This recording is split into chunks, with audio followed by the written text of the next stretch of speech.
करमाळा येथील हमाल पंचायतीचे संस्थापक अध्यक्ष, माजी जिल्हा परिषद सदस्य व आदिनाथ कारखान्याचे माजी संचालक स्वर्गीय सुभाष अण्णा सावंत यांची 73वी जयंती 1 मे 2024 रोजी करमाळ्यामधील हमाल भवन येथे स्वर्गीय सुभाष अण्णा सावंत यांच्या प्रतिमेचे पूजन व अभिवादन करून कार्यक्रमाची सुरुवात करण्यात आली।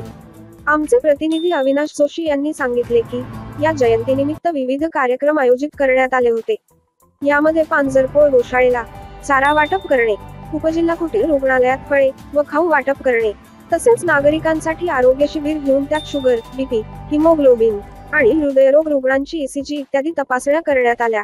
या आरोग्य शिबिराचे उद्घाटन आदिनाथ कारखान्याचे माजी संचालक डॉक्टर वसंतराव पुंडे यांच्या शुभ हस्ते करण्यात आले। यावेळी आदिनाथ कारखान्याचे माजी संचालक डॉक्टर हरिदास केवारे, डॉक्टर बाबूराव लावंड, नगरसेवक संजय सावंत, सुनील सावंत, गोपाळराव सावंत, सामाजिक कार्यकर्ते विठ्ठल आप्पा सावंत, विसो अध्यक्ष मनोज गोडसे, नगरसेवक राजू आव्हाड, नगरसेवक गोविंद किरवे, संचालक वालचंद रोडगे, पत्रकार सिद्धार्थ वाघमारे, पत्रकार सुनील भोसले, पत्रकार अविनाश जोशी, पत्रकार अशोक नरसाळे, पत्रकार अशफाक सय्यद आदी उपस्थित होते।